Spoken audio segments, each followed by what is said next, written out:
கோவில்களில் உள்ள தங்கத்தை எல்லாம் உருக்கி அதை வங்கியில் வைத்து அதன் மூலம் வரக்கூடிய வருமானத்தை வைத்து கோவில் அறப்பணிகளை தாண்டி நிறைய இவர்கள் சுயநலத்திற்காக நிறைய செலவு செய்யறாங்க. இவங்க அரசிலிருந்து என்ன செலவு செய்யறாங்க? அப்ப அந்த மாதிரி கோவில் பணம் தவறாக போனால் அதை தட்டி கேட்க வேண்டியது ஒரு இந்துக்களுடைய பொறுப்பு. நீங்க இந்து சமய அறநிலையத்துறை என்று வைத்துக் கொண்டு அதை கொள்ளையடிப்பதற்கும் ஊழல் செய்வதற்கும் பயன்படுத்தினால் திமுக கட்சிக்காரர்களுக்கு சாதகமானவர்களுக்குத்தான் அதுல பல இடங்களும் பல பொறுப்புகளும் கொடுக்கப்படுமையானால் அதை இந்து மக்கள் எதிர்க்கத்தான் செய்வாங்க. அப்படிப்பட்ட இந்து சமய அறநிலையத்துறையே தேவையில்லை இந்த குற்றச்சாட்டு அப்படின்னு ஒரு வாதம் இன்னைக்கு வைக்கிறோமா இல்லையா? இந்து சமய அறநிலையத்துறை ஒன்று இருக்கிறதுனாலதான் நீங்க அரசியல் தலையீடு கொண்டு வரீங்க. அப்படி இல்லாம அந்தந்த கோவிலே அந்தந்த ஊருக்காரங்க அவங்கவுங்க நிர்வாகம் பண்ணிக்கிறாங்க, அவங்கவுங்க சிறப்பா நடத்துறாங்கன்னு இந்த பிரச்சனையை வரப்போறது இல்லை. அதுக்கு தான் பாரதிய ஜனதா கட்சி சொல்லுகிறது, நாங்கள் ஆட்சிக்கு வந்தால் இந்து சமய அறநிலையத்துறையை நாங்கள் எடுத்துருவோம். அந்த துறையே ஒன்று இருக்காது. அந்தந்த மக்கள் அந்தந்த கோவில நல்ல சிறப்பாக வழிபட்டுக்கிட்டோம், அவங்கவுங்க நிர்வாகம் நடத்திக்கிட்டோம். அதுல என்ன வருமானம் வருதோ அதை வச்சு அவங்க வழிபாடு செய்யட்டும், கும்பாபிஷேகம் செய்யட்டும், ஆறுகால பூஜை செய்யட்டும், அது சிறப்பானதா இருக்கும்.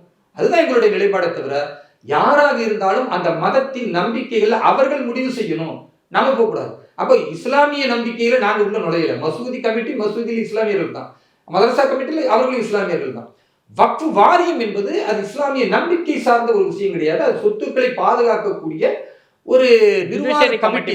அந்த நிர்வாகத்திற்கு அதுல ஒரு 2 பேரை இந்துக்களை போடுவதனால எந்த பாதிப்பும் ஏற்பட்டு விடாது. சொல்ல போனால் இஸ்லாமியர்கள் கூட்டுக்குள்ள எங்க நிறைய அடிச்சு கொண்டு இருக்கிறாங்க.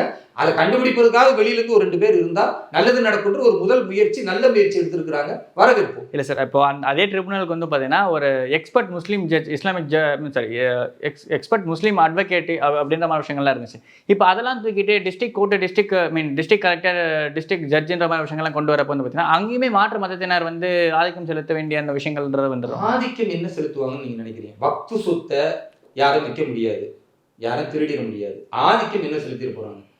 அடிப்படையில இந்த சொத்து ஆக்கிரமிப்புல இருக்கு, அதை ஒரு மாவட்ட ஆட்சியர் வந்தால் மீட்டெடுத்து முறையா பதிவு செய்யணும். அவர் வேலையா தானே, மீட்டெடுத்து போர்ட்டல்ல பதிவு செய்யணும். இந்த சொத்து இத்தனை ஏக்கர் நிலம் அப்படின்னு பதிவு செய்து அதனுடைய இன்னைய நில மதிப்புன்னு அவர் பதிவு செஞ்சுட்டா அந்த பதிவு செய்யப்பட்ட இடத்தில் வேற யாராவது இருந்தால் அந்த ஆக்கிரமிப்பை அகற்றுவார்கள்.